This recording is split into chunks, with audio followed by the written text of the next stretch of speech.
Are you ready for the event? Hello, Houston. The Expedition 63 crew is ready for the event. JSCPAO, this is Mission Control Houston. Please call station for a voice check. Station, this is JSCPAO. How do you hear me? JSCPAO, loud and clear. Great. We'll start this off with a question from Twitter. It's probably for you, Chris. It's from Rick.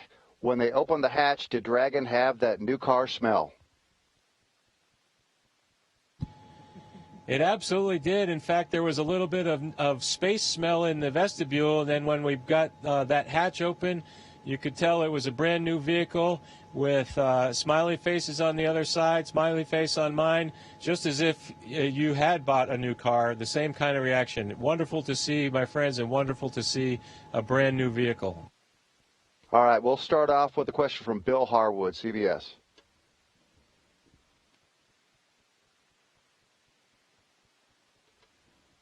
Let's start off with a question from Bill Harwood, CBS. Hey, can you hear me now? Testing 1, 2. Could you guys hear me now? I'm clear, Bill. Okay, sorry about that. I just want to go back to what Bob was saying yesterday, describing the ride uphill. You were comparing it a little bit to shuttle. I was more interested in how did the first stage of the Falcon 9 feel compared to the shuttle when it was on solids? How did the second stage feel? You made it sound like maybe it was a little rougher than the shuttle on the main engines. And just wondering if there was ever a point in there when you looked over at Doug and went, wow, this isn't quite what I was expecting.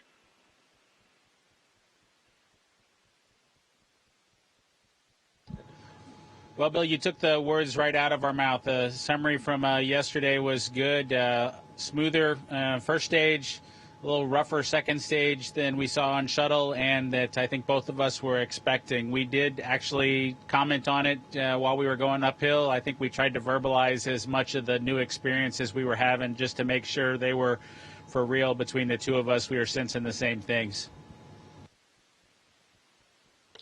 All right, let's go to a question from Stephen Clark.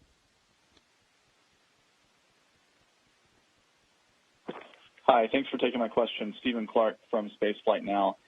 Just to follow up on that, what was the sensation at MECO and at stage separation, since that's something that was not experienced really during shuttle, to shut down the engines and then ignite a new engine in flight? I'm also curious about how your experiences were with the spacesuits in flight. Thank you very much.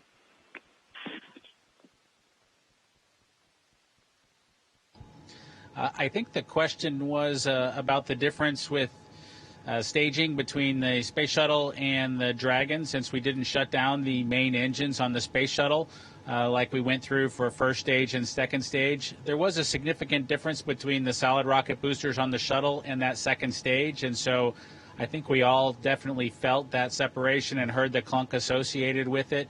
Doug and I both commented on, I think Doug commented on it first, that we did feel some early zero-G when we came off of the first stage, and we're getting ready to transition to the second stage, and then we felt that second stage light. And I think the next question was about the suits. And let Doug, if you want to talk a little bit about our experience with the suits.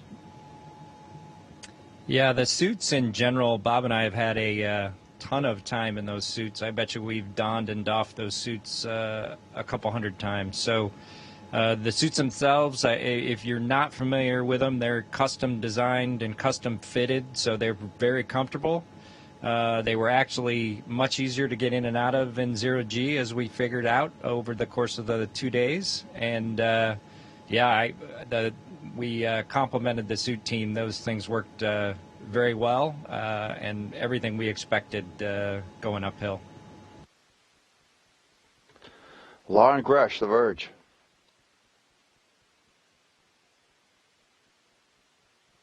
Is there any, perhaps, feedback for SpaceX and NASA that you have about any potential changes that you would make for the next crews who fly on Crew Dragon?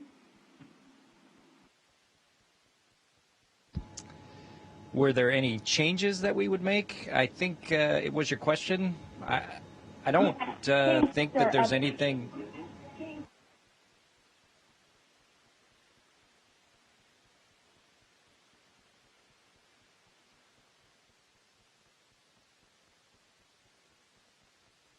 We're not hearing you, Lauren. Let's move on to Roseanne Aragon. Hi, for taking my question, and I'm glad to see you all are well up there. As you know, Houston is the home to manned space flight, and in many ways, the people here who know you personally from Timber Grove, Clear Lake, those who've watched from Nassau Bay, Webster, seen you train and your journey to get where you're at today. Some of them may be like your sons who are younger and may be inspired by the things that you all are doing. What is your message to those who are watching from Houston, from all of these areas in Space City? What's your message to them? Well, I think my first thing I would say about that is, just never quit what you're doing. This was an extremely long road for Bob and I. We last flew in 2010 and 2011, and then when NASA stopped flying shuttles, that was in the middle of 2011, and it's just taken that hard work and dedication over the last almost 9 years to get us where we're at now, back in launching rockets from the United States, back at Space Station, docking to the front of Space Station where shuttle used to dock. And I would just say, take a message from NASA in that anything is possible. We've had a really rough couple of months, and just to be able to show the country what the agency's made of, what the Commercial Crew Program did, and what SpaceX did, I hope they take some pride and a sense of accomplishment of seeing that. I think for both of us also, the Houston area is where we call home now.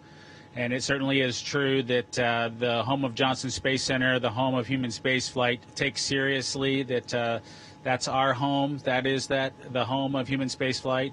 We have excellent support there. I had a parade of appropriately, interestingly, social distancing individuals lining my neighborhood in the half mile or so as I departed on my way to the Ellington Field to head down to Florida. And I know that I just had wonderful support. And I'm to all our friends and families at home, thank you guys for everything. And we just couldn't have done it without all of you.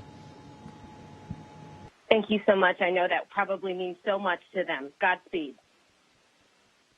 Let's go to a question from Chris Davenport. Hey, guys. It's Chris Davenport from the Washington Post. Thanks for taking the time, and congrats on your flight. And I'll try not to leave you hanging this time. To follow up on Bill and Stephen's question about the ride, I wonder if you can walk us through, some of the technological differences between shuttle that led to the difference in the experiences, and then maybe a little bit more of what were some of the key moments during the ascent phase that stood out to you guys. Thank you. Hey, Chris, good to talk with you. I think just generically, the Falcon 9 is a liquid-fueled rocket. Remember, shuttle had solid rocket boosters to start with. Those burned very rough for the first 2.5 minutes. The first stage with Falcon 9 were the 9 Merlin engines, and roughly the same amount of time, and it was a much smoother ride, obviously, because it was a liquid engine ascent at that point. Where the differences started for, I think, both Bob and I, and we commented on it at the moment, was at staging, and it was very similar to what you saw in the Apollo 13 movie, where they staged from first to second stage. So the first stage engine shut off, and then it takes a second, almost a second, might have been less than that, but it seemed like it took some time between the booster separating and then the Merlin vacuum engine starting. And so at that point, we go from roughly 3 Gs to 0 Gs for, I don't know, half a second probably. And then when that Merlin vacuum engine fires, then we start accelerating again for the next 5-6 minutes until we achieve orbit. So totally different than shuttle. It was smooth. It got a little rougher, as Bob had mentioned before, with the Merlin vacuum engine. And it'll be interesting to talk to the SpaceX folks to find out why it was a little bit rougher ride on second stage than it was for shuttle on those 3 main engines. All right, let's try Marcia Dunn from the Associated Press. Hey, Doug, good to see everybody up there. I'm wondering, have you captured the flag yet? Have you actually put your hands on it? Is it aboard Dragon? And what are your thoughts about laying claim to that flag, since you are one of the ones who put it there 9 long years ago? Thanks a lot. Hey, Marcia. The short answer is Chris had it right on the hatch where we left it 9 years ago. And it's right here. And I think he's got a note, do not forget to take with Crew Dragon. So depending on how long we stay up here, you can bet we will take it with us when we depart back to Earth. From that standpoint, I think, we've talked about this flag before many times over the last 9 years since we left it here on STS-135. And I think the important point is, as I said before, just returning launch capability to the United States to and from the International Space Station. And that's what this flag really means. And I think a little bit more, it's to the thousands of people that made it possible, from the folks at SpaceX to the folks at NASA to the folks within the Commercial Crew Program. And we just are lucky enough to be able to take it home with us, and that'll be our plan here in a month or 2 or 3 or 4, depending on what, as Bob says, what Uncle Kirk lets us do. Let's go to a question from Mark Carreau, Aviation Week. Mark Carreau, Aviation Week. My question's for Chris Cassidy. From your perspective, what skills and ISS training do Doug and Bob bring to the ISS mix, especially now, and how will those help to ramp up operations internally and perhaps externally in the coming weeks? Well, experience goes a long way, and both these guys, this is their 3rd flight, and so it really doesn't matter, in my opinion, shuttle flight experience or station flight experience. It's all has to do with working in space, working efficiently, understanding the system and the methodology with which we work back and forth and hand in hand with mission control.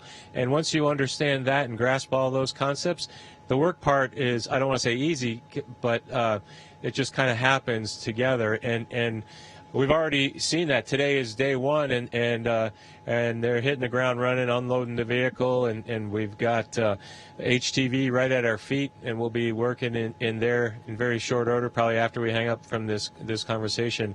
Together, the 3 of us will be tackling the overall mission of the space station, which is conducting science, enabling that science with maintaining the space station, and then there's some operational objectives sprinkled in the mix. At some point, we'll get a plan for potential spacewalks, and we'll execute all that. We don't just sit up here at dinner and decide when all those activities are going to be done. The prioritization is done in Houston, and then we execute the plan. So the 3 of us are pretty excited to get after it together. Joy Roulette with Reuters.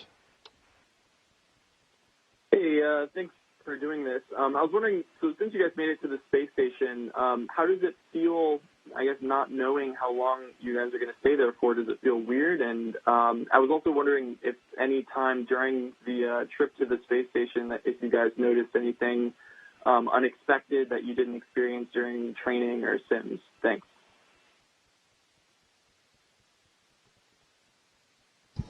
Well, thank you. It's a good question. I think several recent crews have had a little bit more uncertainty than we've had historically for how long their mission duration was going to be.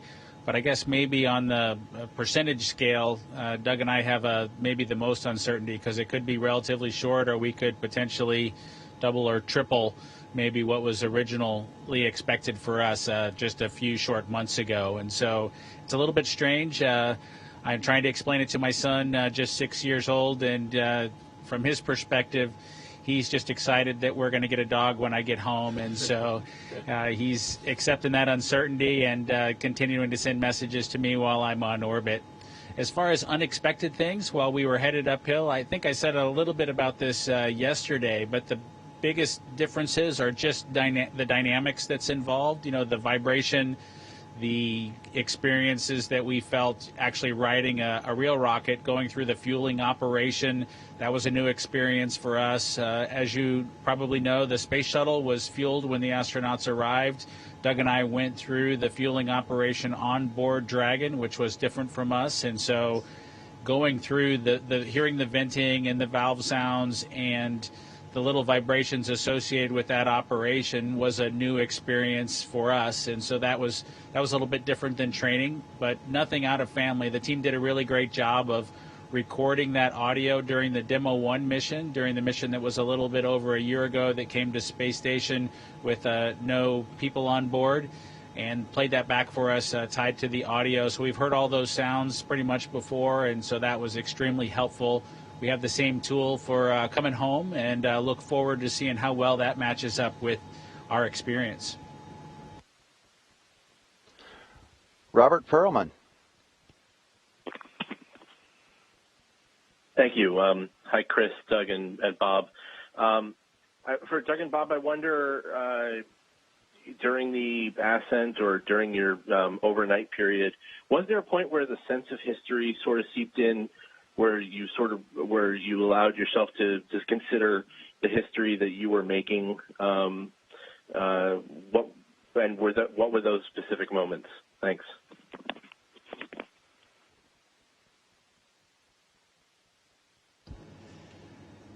Honestly, Robert, good to talk to you. I don't know if we ever reflected on it over the 19-hour rendezvous. I think, you may have random thoughts going through your head every now and again, but, both Bob and I are, over the last 5 years, been pretty focused on this mission and actually flying this mission, and I think that's really what we put our entire effort mentally and physically into from the time we walked out of the ONC building until we docked with Space Station, and of course we're still doing it, but it was just focusing on everything we could do to make sure we did what we needed to do to make it a successful ascent and rendezvous and docking, and then also try to take in all the things that the Falcon 9 and the Dragon showed us, the noises, the maneuvers, any nuances, anything that we can let other folks know to be aware of as they fly that vehicle. And I think,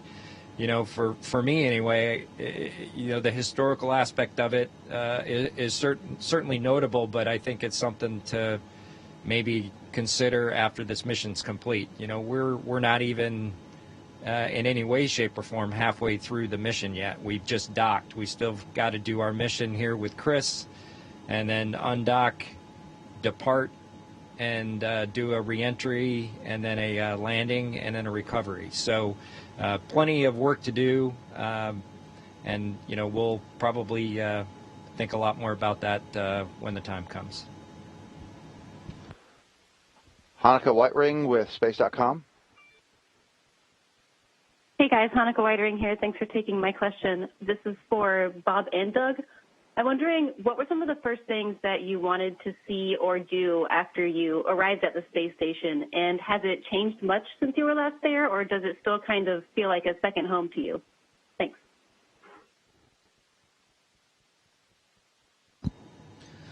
Well, I don't want to speak for Doug on this one, but one of the things I was most excited about was being able to make a phone call home. It's been a long time since I launched into orbit, and I've got a little boy who got a chance to watch me do that for the first time in his life, and I just wanted to understand what his experience was and share that a little bit with him while it was still fresh in his mind. He was able to make the trip back to Houston after watching the docking from down in Florida, and was pretty excited about the whole thing, so that was wonderful for me. As far as the space station goes, I'll tell you, it seems a lot like it did when I was here last. There is quite a bit more science going on, quite a bit more equipment on some of the rack faces, especially over on the gym side or down in Node 3. but the overall structure and layout is very similar. We did comment yesterday about the airlock configuration. It's not as clean as how Chris and I remember it from our shuttle experiences, because those flights were really about the assembly of Space Station, and the airlock was ready to go. And we're in a different mode of operation on board Space Station right now. So I know the way Space Station works is you pretty much have to configure each specific area for the task at hand. And so the mating adapter that we docked to on the forward part of the Space Station was all cleared out for our arrival. All that stowage was moved around.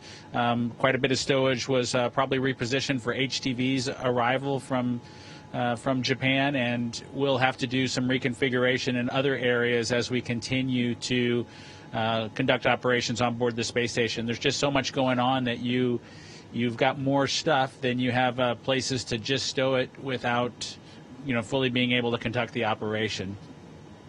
Anything to add? Let's go across the pond to Jackie Goddard with the Times.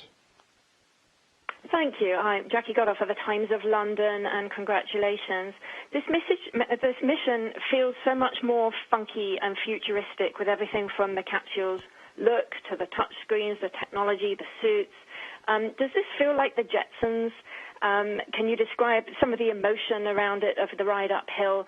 And somebody has to ask it that all-important question that the child in all of us needs to know: how was the Crew Dragon toilet? Thank you.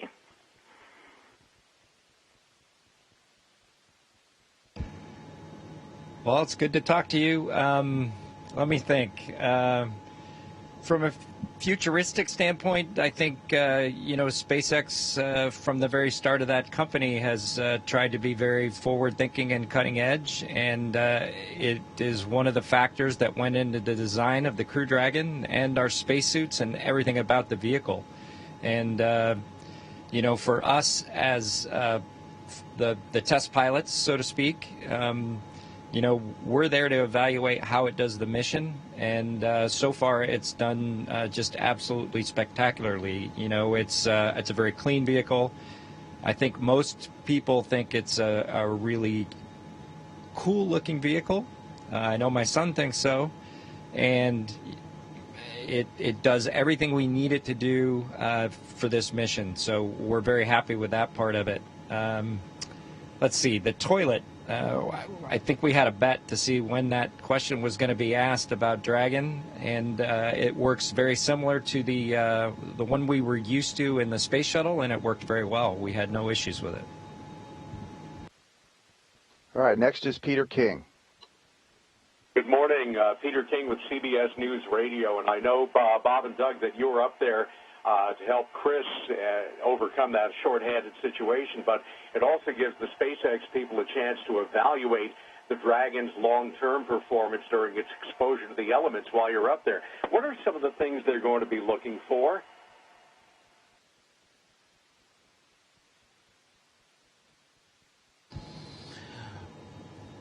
Well, you're absolutely right that we'll put the Dragon through its paces in preparation for the Crew 1 flight. We already spent quite a bit of the day preparing basically Dragon to serve its purpose as a lifeboat or an emergency departure vehicle. So Doug and I spent quite a bit of time getting the equipment prepared so that that vehicle is ready to go and execute that mission. And we probably did a little more as a part of that than other crews will do in the future. We've performed some connections with the computer systems to make sure that we can configure the communication between everything from the Soyuz to the rest of the space station back to Dragon if we needed to do that from inside of our small little vehicle, and we established that stuff all works. And we'll continue to do small checkouts like that. We'll go through the process of powering down Dragon, taking it to its kind of hibernated state, and then bring it back up here in just a few short days just to make sure that process goes smoothly.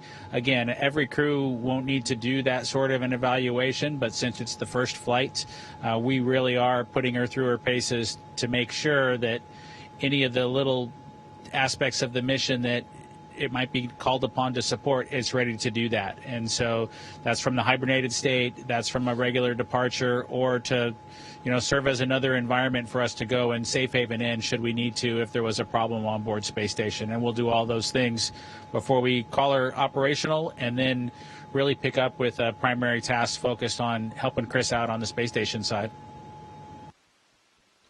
Leo Enright with Irish Television.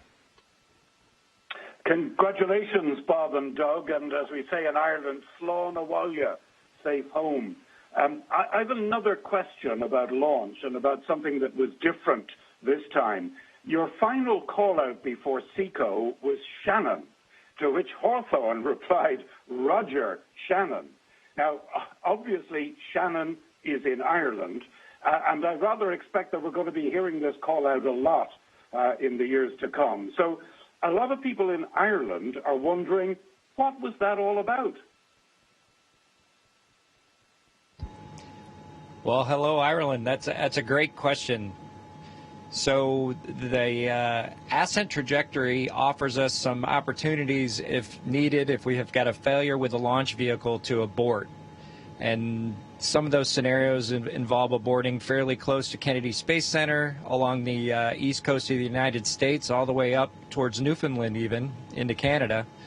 And then once our trajectory hits a certain point and we get high enough, we are going to abort forward to the UK and the Ireland area specifically, and we can do that in the later stages of our powered flight before the engine shut down. So that's our call to Mission Control and Hawthorne, to let them know that we see that change in the abort destination if that eventuality is needed.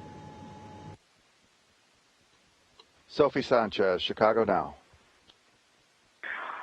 Hola from Chicago. Doug, as a test pilot, what was it like for you taking control of Endeavour for the first time? And then if you can both share a little bit about the docking procedure, how it compared to the Soyuz docking procedure. Thank you.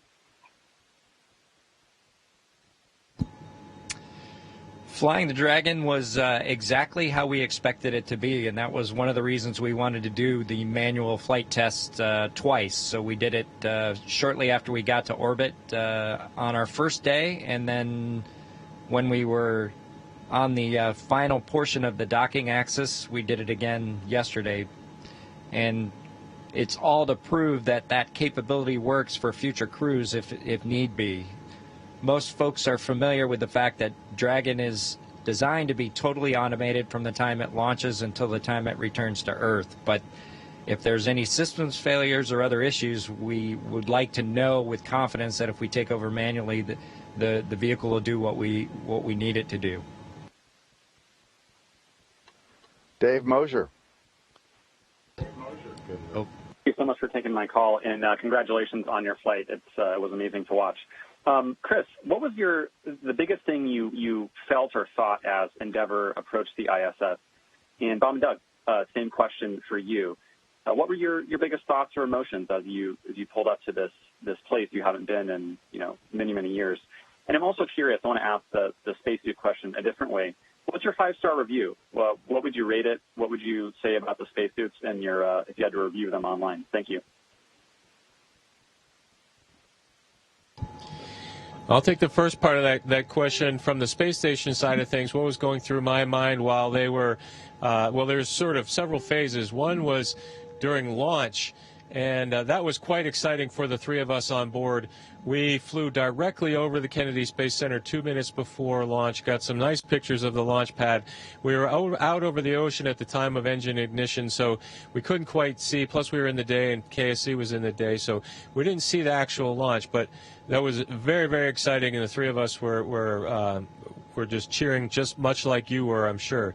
Fast forward to yesterday when we were watching the vehicle do its stair-step maneuver up to our altitude, and Yvonne and I could see, we were looking out the cupola window, we saw it very far away, about 19, 20 kilometers, and then it got brighter and brighter and bigger, and it struck me that little tiny dot was going to be fixed to a piece of metal that was about 15 meters from where I was standing, so to speak. And then they came up to our same altitude and started coming directly in on the docking axis. And I had the camera out at one particular point, and I cracked open the window to get a picture, and I realized that inside that spacecraft were two of my colleagues and friends, and they're going 17,500 miles an hour, and we're going 17,500 miles an hour, and we are bringing these two vehicles together with a computer and them backing it up, and I could monitor this process on the telemetry.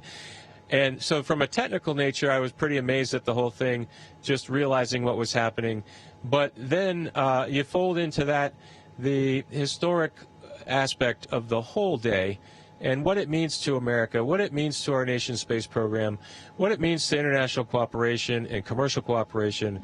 It just was kind of awe-inspiring, to be honest with you. And then that was a fleeting moment back to the operations, but it was pretty impressive day, and I'm just honored to be part of it.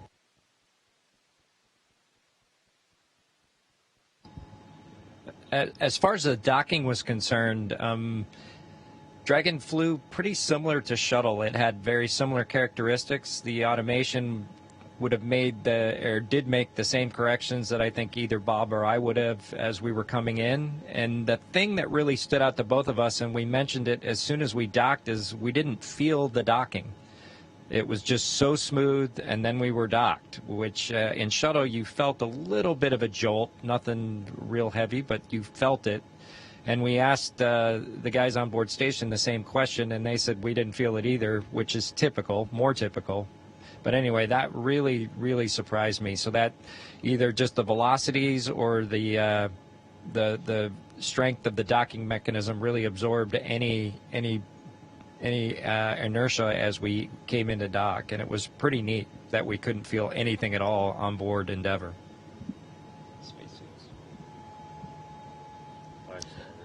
I think for both Doug and I, we'd have to give the suits a 5-star rating. You know, each suit is point designed for a very specific mission. This one is point designed for us to sit in our seats and protect us if there's a fire or any sort of a problem with the atmosphere on board Dragon. It's leaking out or has smoke in it or anything like that. And so these suits didn't have to do that job for us, which was nice. But it was clear that they were ready. We had great checks of the suits as we continued uphill and pre-launch, and I just can't say enough about the SpaceX team, Chris Trigg, Eric, Maria, and all the other members of that team have just done an outstanding job supporting us, getting them tailor fit to fit on us, and we look forward to seeing how they perform.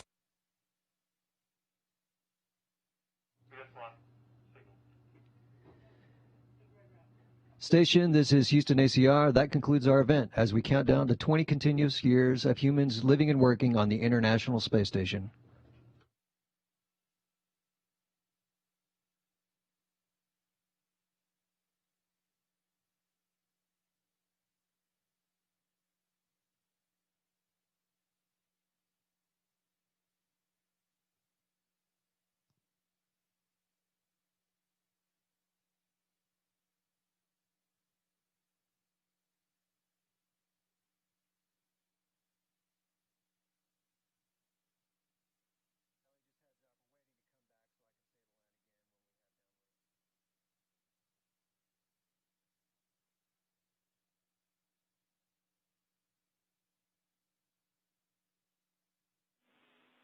And that concludes our event as we count down to 20 continuous years of humans living and working on the International Space Station.